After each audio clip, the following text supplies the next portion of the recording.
Quelque part dans le 18e arrondissement de Paris, les équipes de ce studio d'animation s'affairent autour de leur futur film.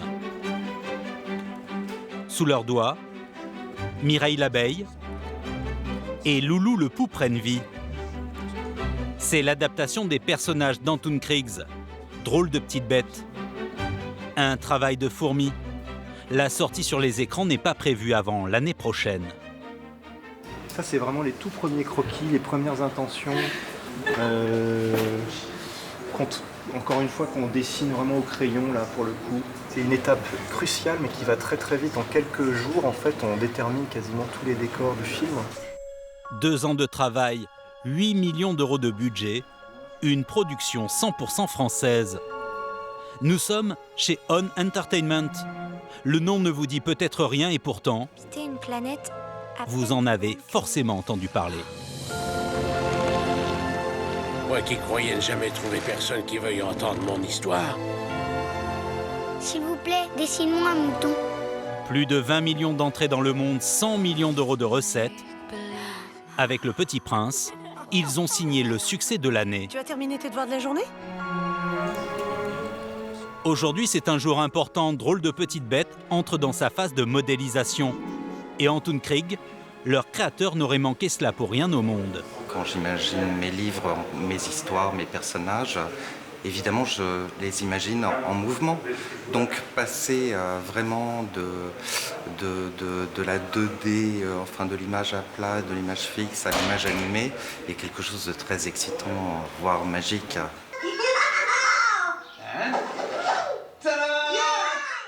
Antoon Kriegs est le directeur artistique du long métrage et de la série télé en préparation.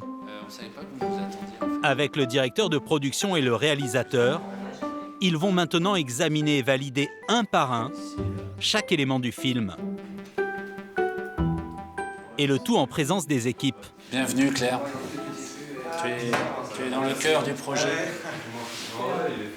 Tu vas voir à quel point c'est horrible. On dit du mal de tout le monde. Des fois on se met à hurler. Claire est chargée de dessiner les décors, le fond de l'image. Il passe l'épreuve, Ok. haut la main. Mais certains éléments fournis par les animateurs choquent encore. Celui-ci, il faut baisser les nervures, qu'elles s'estompent totalement quand elles arrivent sur les bords des... Ça n'a l'air de rien.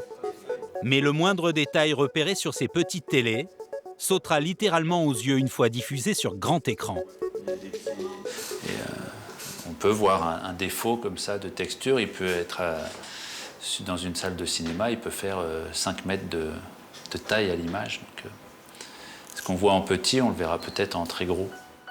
Cette exigence, c'est l'une des particularités de l'animation française. Même si les budgets alloués au film ont augmenté ces dernières années, on reste très loin des 150 millions de dollars investis dans un dessin animé par Pixar ou Disney. Et certains studios, en particulier américains, eux, jettent énormément, jusqu'à ce que ce soit parfait. Ils ont aucun problème à jeter 2 ans de travail. Nous, on ne peut pas jeter. C'est pour cette raison que les studios français fignolent autant leurs dessins et qu'ils cherchent à faire travailler les meilleurs talents. Mais la concurrence est rude, on n'a jamais autant produit de dessins animés dans le monde. Et les animateurs deviennent une denrée rare. Pour l'instant, il y a suffisamment de gens formés pour alimenter. Mais il y a des gros studios qui se lancent en France et qui font de plus en plus de films gourmands en termes de ressources. Et c'est vrai qu'il faut continuer à ce que des gens se forment. Le principal réservoir de recrutement de On Entertainment, c'est le même que tous les studios du monde entier, les écoles françaises. La formation Made in France, c'est une vingtaine de très bonnes écoles reconnues à l'international, sans compter les beaux-arts.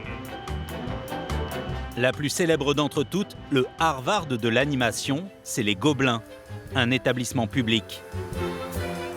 Aïda est la coordinatrice des étudiants en 2e année. Spécialité animation. Vous avez besoin de quelque chose en ce moment? Non. Dormir? Du sommeil. Ouais. Si elle s'inquiète autant de la santé de ses élèves, C'est parce que dans un mois, les films sur lesquels ils travaillent ouvriront le Festival international d'Annecy. C'est le rendez-vous mondial des professionnels, le Festival de Cannes de l'animation. Annecy, c'est des milliers de personnes qui regardent ça dans un grand écran et ces personnes, c'est les professionnels qui vont les embaucher, de tout le monde. Donc pour eux, c'est une pression. Un petit peu, oui. C'est une énorme pression. Les 27 élèves sont répartis en petits groupes, comme celui de Thibaut, Valentin, Andrei et Sixtine, auxquels se joignent des étudiants étrangers venus aussi d'écoles prestigieuses. C'est le cas de Cathy, étudiante à Los Angeles.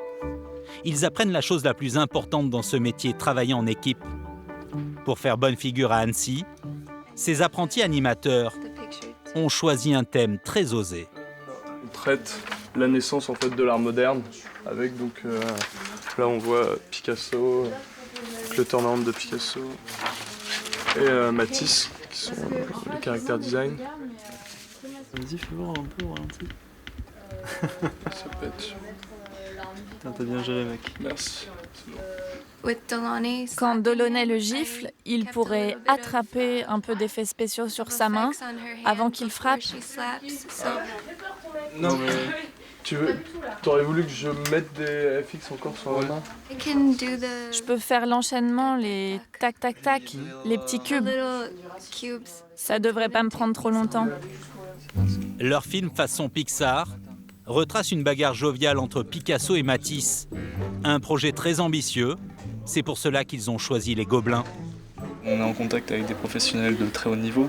À la fois au niveau des intervenants, on peut travailler avec des gens qui viennent d'autres studios, qui sont vraiment dans le milieu, qui connaissent bien le métier. Donc ils peuvent nous conseiller directement et on peut bénéficier de leur expérience. Aussi ce qui est super, c'est la renommée de l'école tout simplement. Enfin, elle est assez connue et du coup on sait que notre travail va être montré mondialement. Pour se former ici, il faut débourser 25 000 € pour les 4 ans de scolarité. Aujourd'hui, les deuxièmes années reçoivent la visite de Tim et Candice Argal du studio Bugbox en Afrique du Sud. L'an passé, l'un de leurs films a remporté le prix à Annecy dans la catégorie Film du Monde. Et pourtant, ce que vont voir ces deux professionnels sud-africains va tout simplement les bluffer. Là, c'est le peintre Matisse. C'est magnifique de le voir à ce stade. C'est tout mon travail de recherche sur Matisse. Tu dessines tout sur papier? Oui, je fais tous mes croquis sur papier. J'adore ce personnage. Lui, c'est le barman. Oui, c'est vrai que le barman est incroyable. Ah oui, super attitude. C'est vraiment génial. Pour un étudiant, c'est déjà tellement abouti. C'est sophistiqué, mais bon, c'est la réputation que vous avez. C'est vraiment bien. On a de bons étudiants, oui. Et Tim n'a encore rien vu. Andrei et ses camarades acceptent de lui montrer une ébauche de leur film. Andrei va te faire voir où ils en sont. Bon, je vous préviens, c'est pas terminé.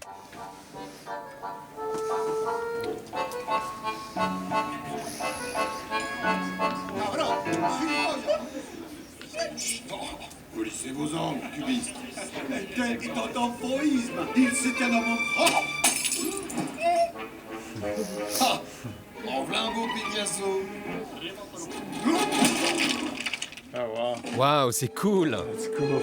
À voir le regard du Sud-Africain, on a déjà une petite idée de l'effet que fera le travail de la petite bande à Annecy.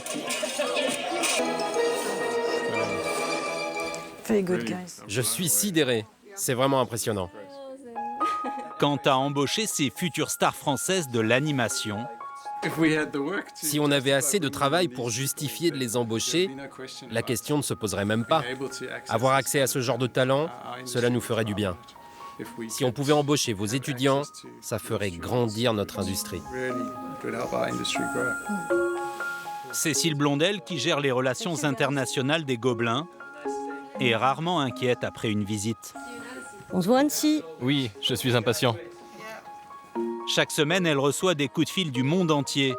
les studios s'arrachent les futurs diplômés des Gobelins. Et quel est le taux de placement de vos élèves ? 100%. La destination qui fait rêver les franchises de l'animation, ce n'est plus la Californie et les grands studios américains comme il y a 20 ans. À 2 heures de route de Dublin en Irlande, Kilkenny. Une ville de 10 000 habitants. Jusque-là, elle était surtout connue pour sa bière.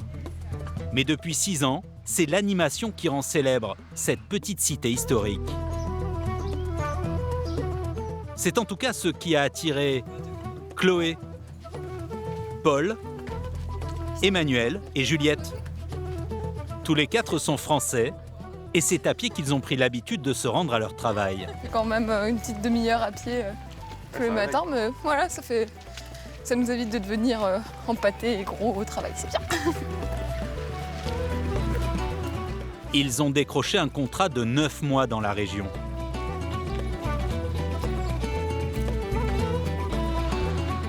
Leur employeur, c'est l'une des références du moment en matière de films d'animation 2D.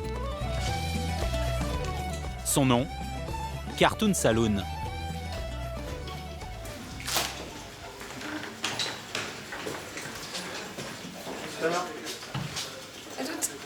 Ce studio a produit des longs métrages primés dans tous les festivals, comme Le Chant de la Mer ou Le Secret de Kells. Nos Français ont été recrutés sur la future production du studio, l'adaptation du livre de Deborah Ellis, The Breadwinner, un roman qui parle de la condition des femmes en Afghanistan. Ce livre a été un grand succès il y a quelque temps. Nous en avons racheté les droits et nous essayons de voir comment nous pouvons adapter l'histoire.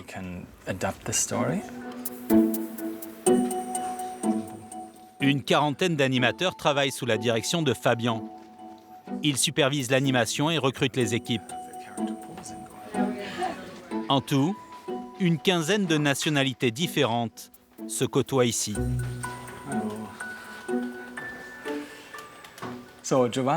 Alors, Giovanna vient d'Italie, Susanna est irlandaise, Pauline est française, et encore des Français. Diane, Juliette, et il y a aussi Elsa. Un tiers des effectifs est français.